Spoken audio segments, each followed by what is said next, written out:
vocês? Para quem não me conhece, eu sou a Leca. Eu sou a Feliz Bela, mais conhecida como Minha Mãe. E caso você não tenha visto os outros vídeos que a gente já postou aqui, a gente fez ano passado, em 2024, o Caminho de Santiago de Compostela, um caminho conhecido como Caminho Português da Costa. E aí a gente postou os vídeos dia a dia, e aí surgiram algumas perguntas, algumas dúvidas através de comentários, pessoas que me mandaram no direct, que me perguntaram pessoalmente. Então a gente decidiu reunir nesse vídeo as principais dúvidas que surgiram. Eu vou lendo aqui, que aí é mais fácil da gente colocar tudo na ordem direitinho e respondendo para vocês. A primeira pergunta que chegou foi: como agendaram os alojamentos?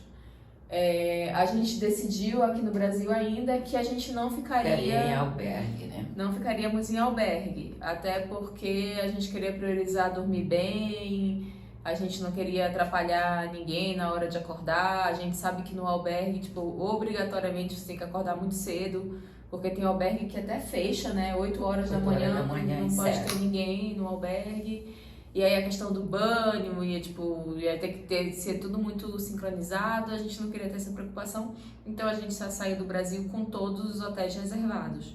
Eu reservei tudo pelo Booking e a gente não teve problema nenhum, deu super certo, todas as reservas foram efetivadas, deu tudo certo, não tivemos problema nenhum quanto a isso. Então os alojamentos a gente reservou tudo pelo Booking. Aí a outra pergunta que apareceu foi como planejaram as cidades de paradas. Eu peguei um mapa. A minha mãe, para quem não sabe, é portuguesa. Ela nasceu numa cidade do norte de Portugal, então a gente minimamente conhecia um pouquinho ali da região, né? Então a gente pegou um mapa, a gente traçou assim, quanto que a gente andaria mais ou menos por dia e procurou cidades que tivessem uma infraestrutura mínima, assim, né? Não, e o primeiro dia, como era o primeiro dia, a gente não quis andar muito. Sim. Então a gente, o máximo 20 a 25 quilômetros. Então no primeiro dia a gente andou 22 quilômetros. E assim, depois a gente foi subindo no número de quilometragem, né? Foi depois. Para se adaptar. Foi para se adaptar, a gente não andou muito no primeiro dia. Então a gente levou tudo isso em consideração na hora de escolher as cidades. Tem até um outro vídeo já aqui que a gente fala o que a gente mudaria. Se você não assistiu, eu vou colocar aqui. O que a gente faria de diferente na nossa caminhada. E uma das coisas que a gente faria, a gente mudaria algumas cidades que a gente dormiu para poder distribuir melhor essa quilometragem. Mas em termos de hospedagem e das cidades que a gente ficou, todas tinham uma infra boa, a gente não teve problema em ficar no lugar isolado, né? Não. A gente sempre ficou em cidades que tinham uma infraestrutura boa. Aí a outra pergunta que chegou aqui é em que mês que a gente fez? E essa pergunta é interessante porque dependendo do mês que você vai fazer o caminho, a tua mochila vai ser diferente, né? Com certeza. Então, como a gente fez no final da primavera, que a gente começou o caminho dia 22 de maio de 2024 e terminou dia 2 de junho de 2024. A gente pegou ali o final da primavera. Então, a gente não teve que se preocupar com roupa pesada de frio. A gente teve sorte de não pegar chuva, então a gente não teve essas preocupações e nem teve que colocar na mochila roupas mais adequadas para um clima frio. A gente fez uma mochila realmente para um clima ameno. Então, se você pretende fazer a sua caminhada, sei lá, em dezembro, em novembro, aí tu já tem que pensar diferente do que tu vai levar e que tipo de roupa tu vai vestir. Mas pro nosso caso, a gente levou roupas leves e tudo mais, e o período foi esse, maio e junho. A gente também fez um vídeo já falando do que a gente levou na nossa mochila. Qual o peso das mochilas? O peso, a nossa mochila em si, a sua estava pesando 5.400, né? E a minha eu acho que pesava 5.600, 5.700, alguma coisa assim. A gente levou em consideração o nosso peso corporal, que nós duas na época pesávamos 60 quilos, e pegamos 10% desse peso, que no nosso caso dava 6 quilos, e colocamos isso como teto, como limite. Se a gente conseguisse fazer uma mochila menor, que ficasse mais leve, ótimo, mas a gente não queria ultrapassar esses 6 quilos até para não comprometer a nossa caminhada, né? E Sim. Também foi uma coisa que deu super certo. Muito certo. Então a gente repetiria isso. Muita gente escreveu que nossa, minha mãe tava servindo de inspiração e tudo mais, por causa da idade dela, por causa do vigor dela. Queria que você falasse um pouquinho de qual é a sensação de ter feito o caminho aos 76 anos. Qual foi a sua maior dificuldade? O que você se prepararia mais para fazer hoje? Quando eu decidi fazer o caminho, eu tinha um objetivo. Levei muito tempo para chegar esse dia de começar o caminho. Mas quando eu comecei mesmo, eu tinha o que eu queria testar. Eu queria pagar uma promessa e queria testar meus limites.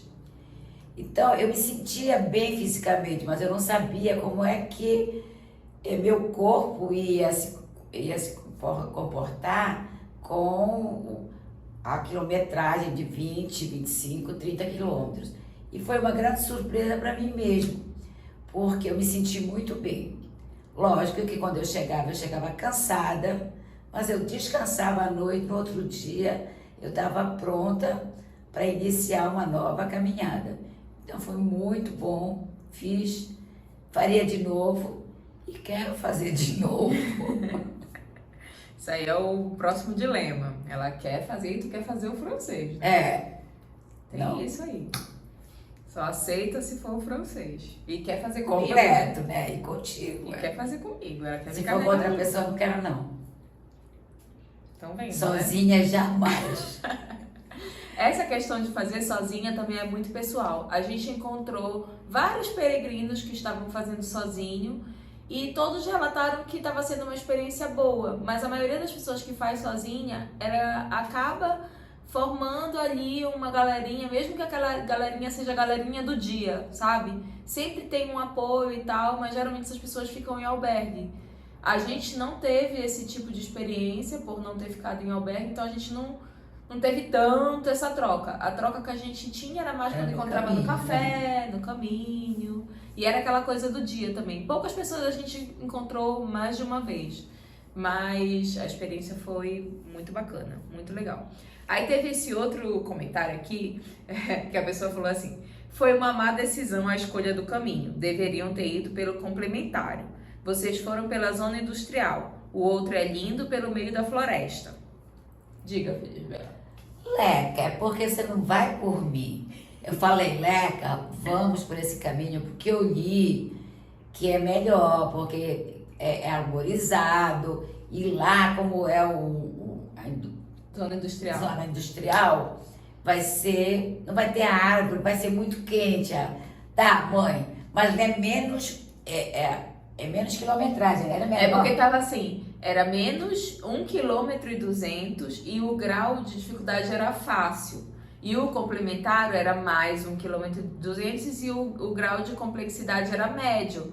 Só que isso você considerando, sei lá, um dia nublado, um dia que não tá sol. A gente pegou um dia que tava extremamente quente, a sensação térmica era absurda. 40, muito quente, muito quente. E aí, enfim, fizemos aí essa escolha, eu coloco aqui como minha culpa.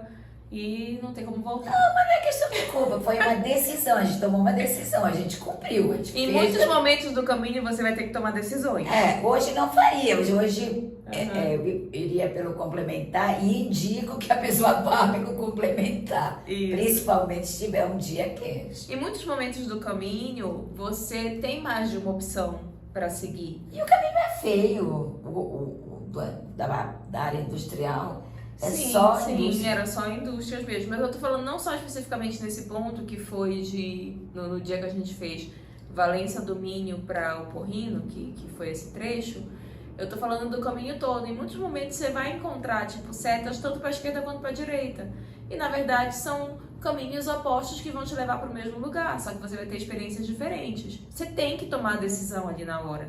Muitas vezes a decisão é relativamente fácil, mas outras vezes, como é desconhecido para você tanto um quanto o outro, você tem que bancar a escolha que você fez. E nesse caso, a gente acabou escolhendo pelo mais curto, porque queríamos andar menos. No final deu tudo Mas certo. no final deu tudo certo. Aqui a pessoa tá pedindo dica do que a gente levou e se arrependeu, o que é que tem que levar com certeza. A gente também já gravou um vídeo falando o que a gente levou na mochila, o que a gente não levaria. Vou deixar aqui também para vocês assistirem. Onde eu comprei o chip de celular, porque a gente ficou o tempo inteiro com internet, né? Eu não comprei, na verdade, um chip físico. Eu comprei um chip virtual, que eu comprei por um aplicativo chamado Airalu. Eu vou deixar a logozinho do aplicativo aqui na tela.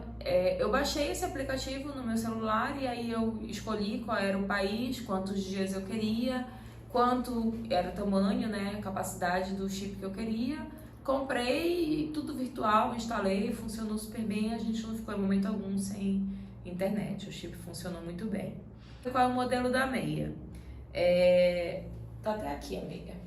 A gente usou essa mais fininha por dentro e usou essa mais grossinha por fora. O nome dessa meia se chama Trail and Run Performance Stocks. A gente comprou na loja Solo, aqui em São Paulo. Não necessariamente você precisa fazer com este modelo. Este modelo a gente recomenda, porque deu super certo com a gente. Mas eu acho que é essencial fazer com duas meias, né? Uma mais fina por dentro e depois uma mais grossinha, que eu acho que... Foi muito bom. Fica mais confortável, assim. Eu praticamente não fiz bolha. Eu fiz bolha, mas a mamãe praticamente não fez. Qual foi o modelo de mochila que vocês usaram? Nós duas usamos mochilas da Deuter, que é uma mochila muito boa mesmo, super resistente, a gente não teve problema nenhum com mochila. A da mamãe era maior, de 35 litros, e a minha era de 28. Eu fiz com essa porque era uma mochila que eu já tinha e não fazia sentido comprar uma nova para fazer o caminho, sendo que eu tinha uma mochila muito boa e com uma litragem boa. Mas eu acredito que a de 35 é mais confortável para você colocar mais coisas durante o caminho. Tipo, comprou alguma coisa no supermercado, aí coloca lá, colocou a água. A minha ficava bem no limite. Ficava bem justinha. A sua ainda tinha um espaço para aumentar, né? Além de aumentar, a minha, ela era muito boa porque ela adaptava muito bem na cintura e nas costas. Quando eu colocava, ela encaixava em mim. Pronto. Eu não sei dizer para vocês qual era o modelo especificamente, mas a minha eu ganhei em 2018. Então a minha é um modelo bem antigo. A da mamãe a gente comprou agora em 2024. Então, o modelo dela já era mais atual, a tecnologia já era melhor. A outra pergunta falaram do meu sotaque, perguntaram se eu sou paraense. Sou paraense, feliz, bela e portuguesa, mas a maior parte da nossa vida a gente morou em Belém do Pará. Então, apesar de já morar há 11 anos fora de Belém, o meu sotaque ainda é sotaque de paraense mesmo. Perguntaram se a gente deu o abraço no apóstolo lá na Catedral de Santiago. E aí eu queria falar um pouquinho sobre isso. Quando você chega em Santiago, você ninguém é obrigado a nada. Mas é legal fazer algumas coisas. Você chega lá na praça do Obradoiro, né? Obradoiro. Você chega nessa praça, lá que tá o marco tipo 0 do caminho. No chão, assim, uma marca no chão da praça. Aí de lá você vai andando, não é longe, é bem pertinho, para a oficina do peregrino para pegar a sua compostela, que é o seu certificado que você fez o caminho. Você apresenta lá a sua credencial, tem que preencher algumas coisinhas e aí você recebe. Isso é uma coisa que tem que fazer. A outra coisa é visitar a catedral. Para você visitar a catedral, você não pode entrar de mochila por uma questão de segurança.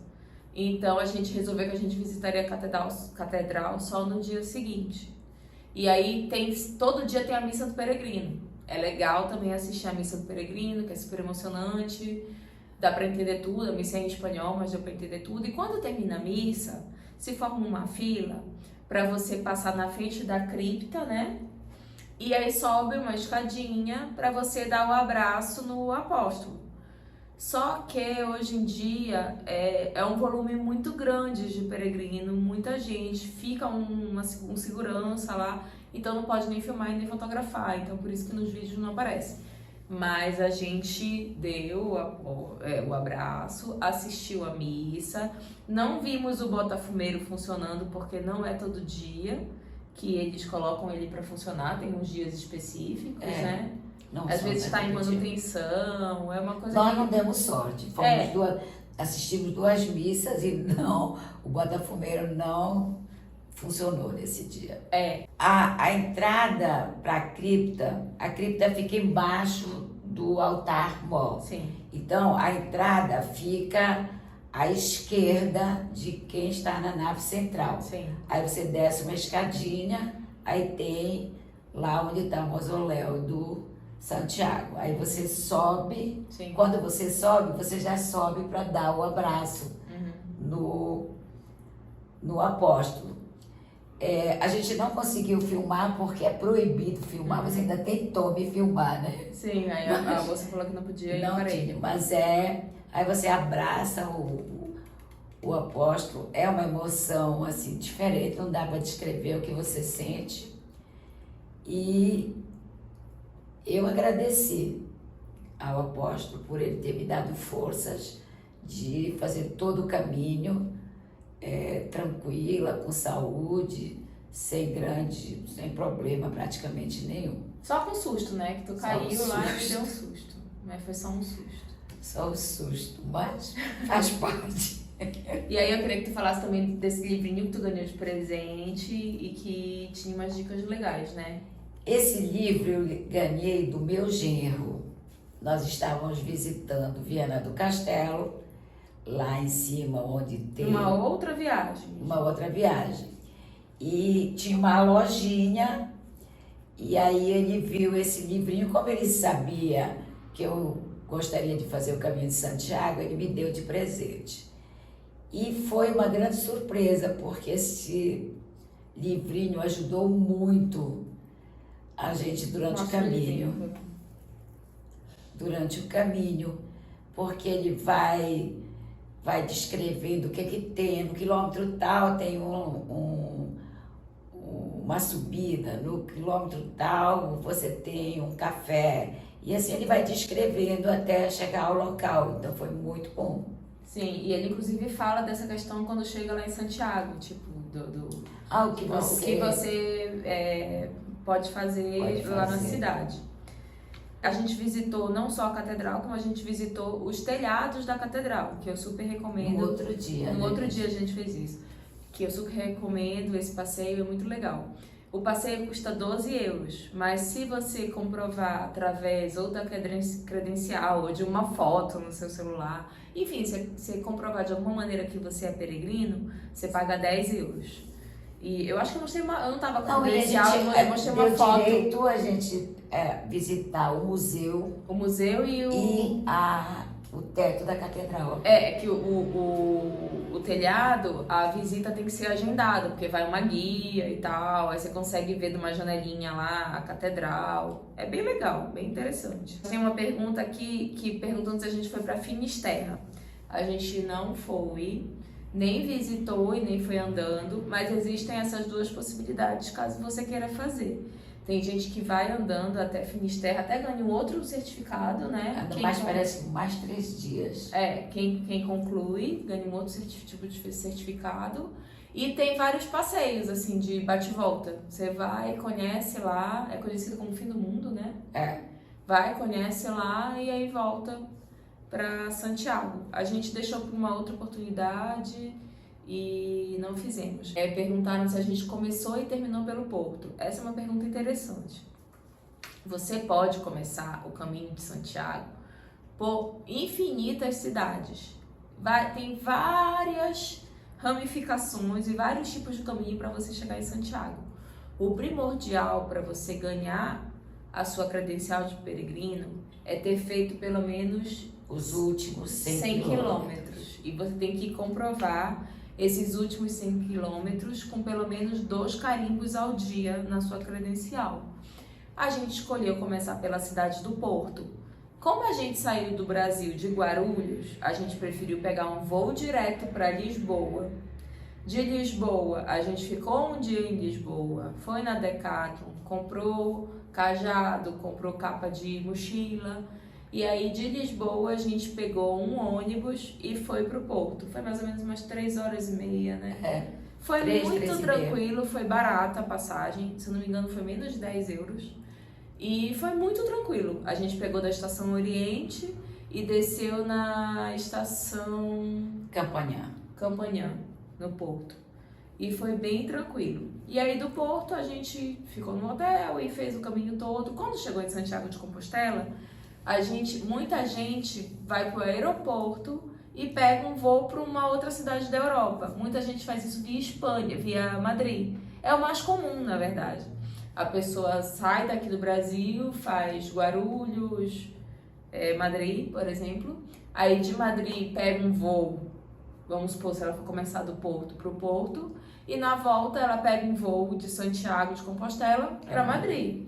No nosso caso, a gente de Santiago de Compostela pegou um ônibus que eu comprei com antecedência, voltamos para o Porto, porque a gente ainda queria ficar uns dias no Porto, ficamos uns dias no Porto, e depois a gente foi de trem do Porto para Lisboa, porque a nossa passagem de volta para o Brasil era por Lisboa. Isso você tem que colocar na sua programação o que for mais confortável para você, o número de dias que você tem disponível, se você vai querer passear alguns dias depois, quando você terminar o seu caminho. Mas pra gente esse roteiro funcionou super, ótimo, né? Porque o Porto é uma cidade que a gente ama. Eu sempre vou a Portugal, tenho que ir no Porto. Seja para onde for, eu tenho que... O Porto foi a cidade que os meus avós, quando resolveram sair do Brasil, sair de Portugal para vir morar no Brasil, saíram por Leixões, né? Saíram pelo Porto de Leixões, que fica no Porto. Então a gente tem essa ligação com a cidade. Então a gente fez questão de começar por ela e depois voltar para ela. Mas por uma questão afetiva. Mas por uma questão afetiva, pessoal, enfim. Mas talvez mais prático seja pegar um voo de Guarulhos para Madrid, que aí os voos vão ser mais fáceis, digamos assim. E aquilo, comprou com mais antecedência, vai pagar mais barato, deixou para cima da hora, vai pagar mais caro. E agora eu lembrei de uma outra pergunta que me fizeram, foi se a gente acha que foi confortável fazer em 12 dias, esses 280 quilômetros, ou se a gente faria em mais dias, em menos dias. O que você acha? Pra mim foi ótimo os 12 dias, não foi cansativo, não. Eu só faria alguns ajustes de cidades que eu pararia, mas eu não mudaria o número de dias, continuaria sendo 12 dias. Eu acho que o que cansou a gente, porque foram 3 dias seguidos. Muito intenso. Muito intenso, né? Com mais de 25 quilômetros durante esses 3 dias. Então, ficou um pouco mais pesado pra gente. Sim. Então, a gente não mudaria o número de dias, a gente continuaria fazendo em 12 dias. E uma outra coisa que... teve uma outra pessoa que me perguntou. Quando eu postei a primeira foto da gente na frente da Catedral do Porto, a plaquinha constava que a gente estava a 248 quilômetros de Santiago. Essa quilometragem é quem faz o caminho central português. A gente não fez o central, a gente fez o da costa. Então a gente acabou dando uma volta maior, mas a gente fez questão de fazer o da costa porque a gente queria visitar cidades que fossem litorâneas. Então a gente fez essa escolha. Eu acho que nós andamos até mais porque nós não atravessamos de barco. Porque quando você atravessa de barco, você atravessia de 5 a 10 minutos. Quando você vai a pé, mesmo que você vá para essa cidade de Guarda, são mais 20 quilômetros. Sim, mas aí não dá para comparar porque, na verdade, você faria uma reta e assim a gente faria uma curva. A gente escolheu não ir por Guarda, que a gente fez o caminho português da costa, literalmente o português. A gente só fez a parte de Portugal pela costa, depois a gente cruzou e foi encontrar o central lá em Valença do Minho. Então a gente fez metade do caminho da costa e metade do caminho central. E foi legal também que a gente teve a vivência aí desses dois caminhos. Se alguém virasse para você hoje e falasse, Felisbela, quero fazer o caminho, o que você acha que é o mais importante? Ter foco. Se você quer fazer o caminho, você consegue fazer. Porque focando no teu objetivo, você vai conseguir. Porque tem alguma coisa nesse caminho que eu não sei explicar. O corpo pode estar cansado e tudo, mas você focou que vai chegar naquela cidade, você consegue chegar. É isso aí. E se você chegou até aqui, se inscreve no canal, dá um like, curte esse vídeo, manda pros amigos e fica até aí o ligadinho próximo caminho. que quem sabe não rola aí um próximo caminho, né? Ela tá tentando me convencer, vamos ver. Um beijo!